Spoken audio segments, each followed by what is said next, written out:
My son Mike sold his late father's treasured Rolex watch for $800, a fraction of its true value, without even asking me.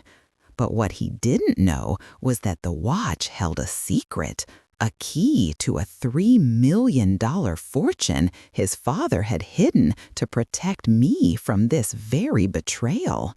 When I uncovered the truth, their lives were destroyed forever. Before we continue, please subscribe to the channel and write in the comments what time it is where you are now.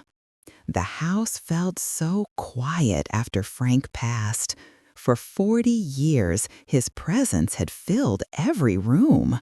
He wasn't a loud man. He was an engineer, quiet and methodical, but his presence was a weight, a comforting, solid anchor in my life. Now the silence was a physical ache.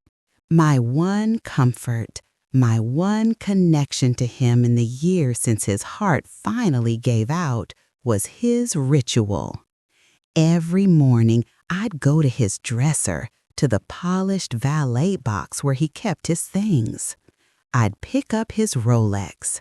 It wasn't the flashiest model, just a simple steel Oyster Perpetual he'd bought himself after 40 years at the firm. He'd saved for it, inheriting nothing from his parents but a strong work ethic. He treasured it. I'd wind it just as he had, feeling the precise mechanical click of the crown. I'd hold it to my ear and listen to the steady tick, tick, tick. It was the sound of his heart, a mechanical promise that the life we built was still real, still present. It was my daily good morning to Frank. It was our connection. Then, one Tuesday, the ritual was broken. I went to the dresser, my hand reaching for the familiar cold metal. The box was there, but it was empty. My heart did a strange lurch. I checked the drawers, the bathroom counter, the nightstand. Panic, cold and sharp, began to prickle at my neck. "Mike!" I called out. My son Mike and his wife Ashley had been staying with me for support, they claimed, though it felt more like an occupation. They'd been in the guest room for 6 months, and my grocery bill had tripled. Mike appeared in the doorway, scrolling on his phone. "What's up, Mom?" "Mike, where is your father's watch, the Rolex? It's not in his box." He didn't even look up. "Oh, that old thing. I sold it." The words didn't compute. They floated in the air between us, meaningless. "You what?" "Sold it," he repeated, finally glancing up, annoyed at the interruption. "Some guy at a pawn shop gave me $800 for it. Not bad, right? You weren't using it." $800. The room tilted. I gripped the dresser to steady myself. Frank's watch, the one he wore for our anniversary, the one he held to my belly so Mike could hear the ticking before he was born. $800 for a watch worth at least $10,000. For Frank's soul. "Mike," I whispered, my voice shaking, "how could you?" Ashley appeared behind him, her arms crossed, a smug little smile playing on her lips. "Dorothy, honestly, it was just sitting there collecting dust. Mike needed the money for his new venture. You know how it is.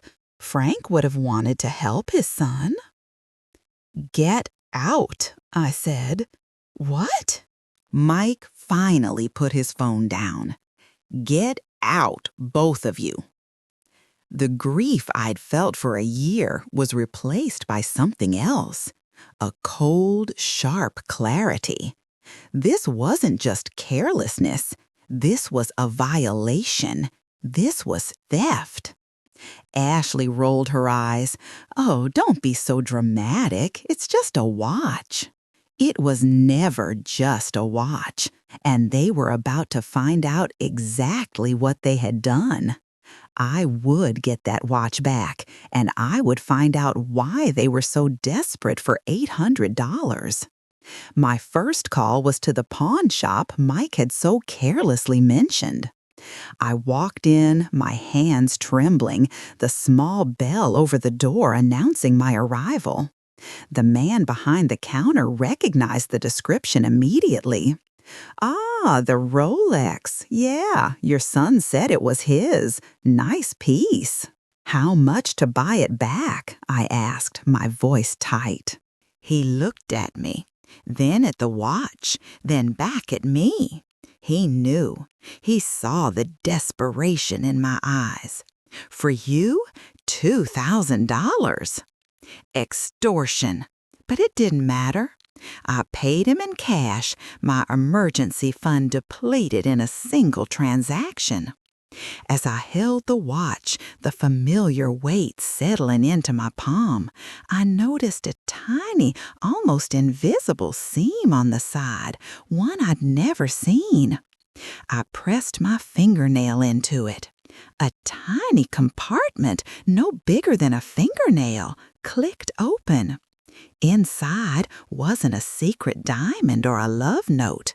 It was a single, tiny key, the kind you'd use for a diary or a small lockbox. I raced home. Mike and Ashley were gone, thankfully, probably celebrating their $800 windfall. I went straight to Frank's study, a room I'd barely touched. Tucked behind a row of his old, dense engineering textbooks, I found a small, unmarked, fireproof safe. The key fit. Inside was not a will. My will was with our lawyer. This was something different. There was a single sealed envelope addressed to me, and a small black moleskine notebook. I opened the envelope first. My dearest Dorothy, Frank's familiar, precise handwriting began. If you are reading this, I am gone, and our son has likely done something to break your trust. I am so sorry I am not there to protect you, but I did my best to protect you, even in death. My blood ran cold. He knew. He had anticipated this. The watch was the first key. The notebook is the second. I have loved you for 40 years, Dottie. Do not let them take what we built. The man you need to call is James Reed. His number is in the book. He knows everything. He works for you now. Your loving husband, Frank. I opened the moleskin. The first page had a name and number. James Reed, private investigator. The following pages were filled with Frank's observations dated over the last 3 years of his life. May 10th, Mike asked for $5,000, said it was for a coding boot camp. Ashley was wearing a new designer bag the next day. August 22nd, overheard Mike on the phone, mentioned bad beat and owing Vinny, gambling again. December 1st, hired James Reed. I need to know how bad it is. I can't protect Dorothy if I'm blind. Frank, my frugal, quiet Frank, had hired a private investigator to watch our own son. The final entry, just a week before his heart attack, was the most chilling. January 14th, Reed confirmed the worst. Mike's debts are over $100,000. He and Ashley were recorded in the kitchen. They plan to have Dorothy declared incompetent after I'm gone. They think the house is paid off and the portfolio is all there is. They have no idea about the offshore account. Thank God. offshore account. I fumbled for the laptop in the safe. It was Frank's old one. I booted it up. There was one file on the desktop for Dottie. It was password protected. The prompt was, "Our first promise." My mind raced. Our wedding? Our first date? No, our first promise. When we were 22, fresh out of college, terrified and in love. "We'll never be our parents," we'd promised each other. "We'll be honest. We'll protect each other." I typed, "protect each other." The file opened. It was all there. Audio files, video files from micro cameras Frank had installed in the main living areas. Financial statements. I clicked the first audio file, dated just 2 months ago. I heard my own voice, faint, offering them tea. Then Ashley's, sharp and clear. "She's just rattling around this big house. It's sad. And she keeps winding that stupid watch. It's creepy." Then Mike. "We just need to get her declared incompetent, Ash. Get Dr. Evans to sign off. He owes me for that thing with his son. Then we get power of attorney, sell the house, and we are gone.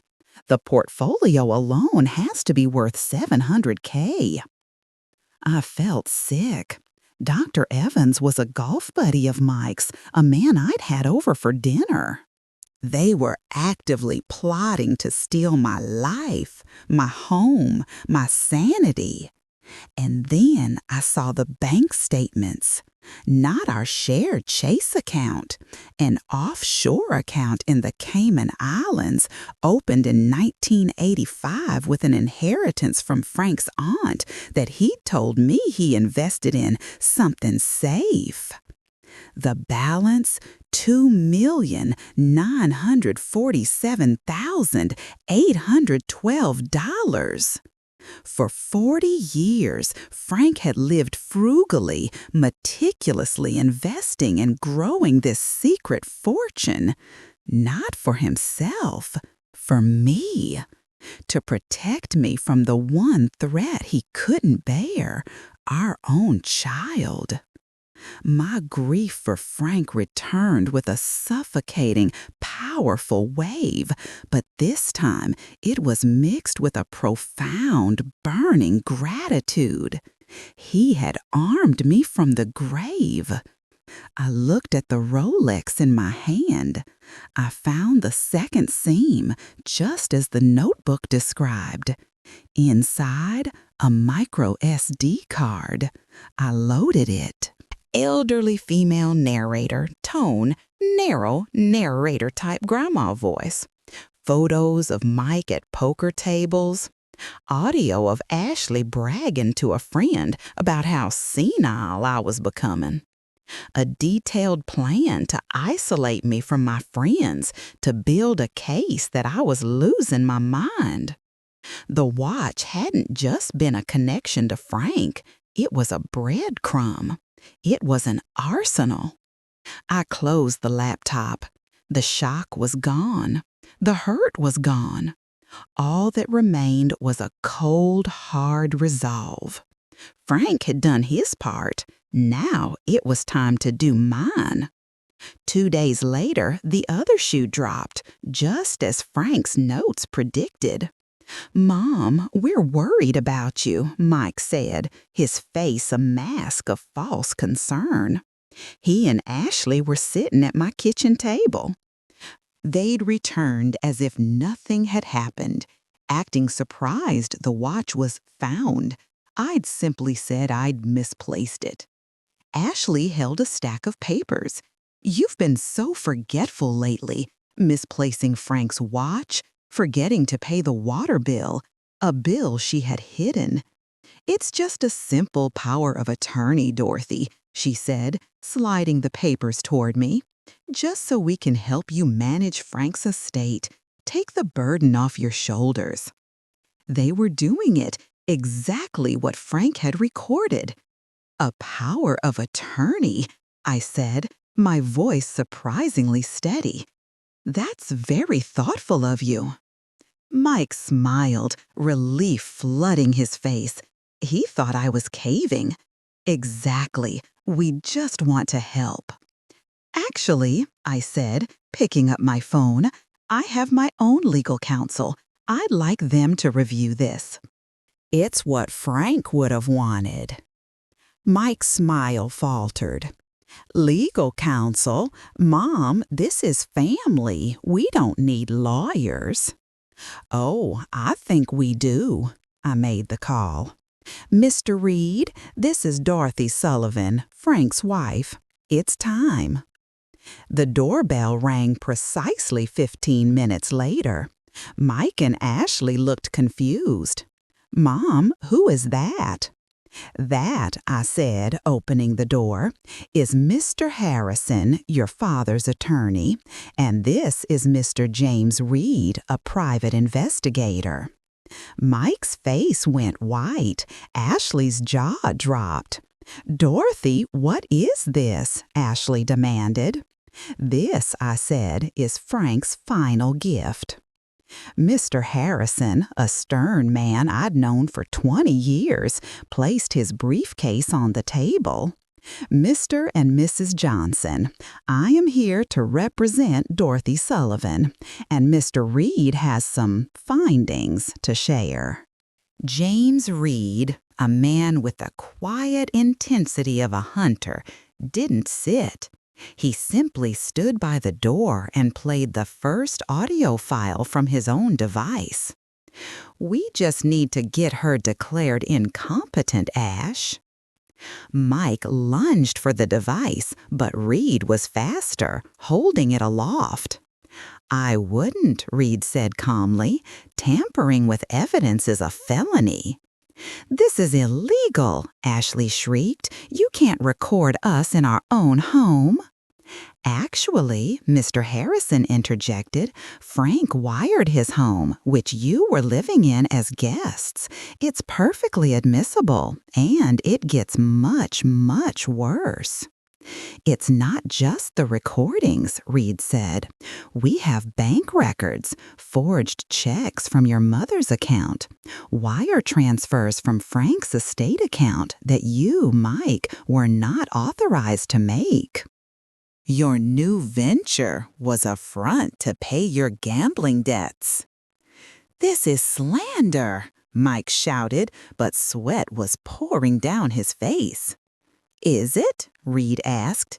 Because my investigation uncovered wire fraud, forgery, and conspiracy to commit financial elder abuse, which is why I took the liberty of contacting the federal authorities. As if on cue, 2 dark sedans pulled up to the curb outside. Men in dark suits got out. Mom, you can't do this, Mike whispered, his arrogance completely gone, replaced by the terrified panic of a cornered animal. I'm your son. The knock on the door was firm. FBI, open up. I looked at my son, the man who had sold his father's watch for $800. Frank didn't raise you to be a thief, Mike. He raised you to be a man. It's time you finally faced the consequences of failing to be one. I opened the door. The next few weeks were a blur of legal proceedings. Mike and Ashley were charged with conspiracy to commit wire fraud, forgery, and multiple counts of financial elder abuse. Their assets were frozen. The whispers Ashley had been spreading about my senility were instantly replaced by shocked headlines in the local paper about their arrest. The house was finally quiet again.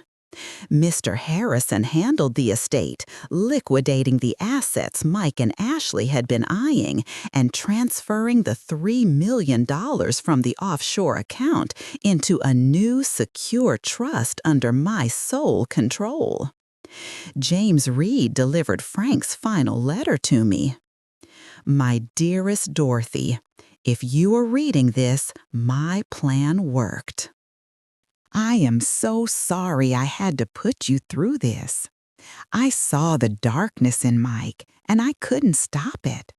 I could only build you a fortress. The money is yours. The house is yours. Your life is yours. Use it to be free. Don't let my memory be a prison of grief. Let it be the key that sets you free.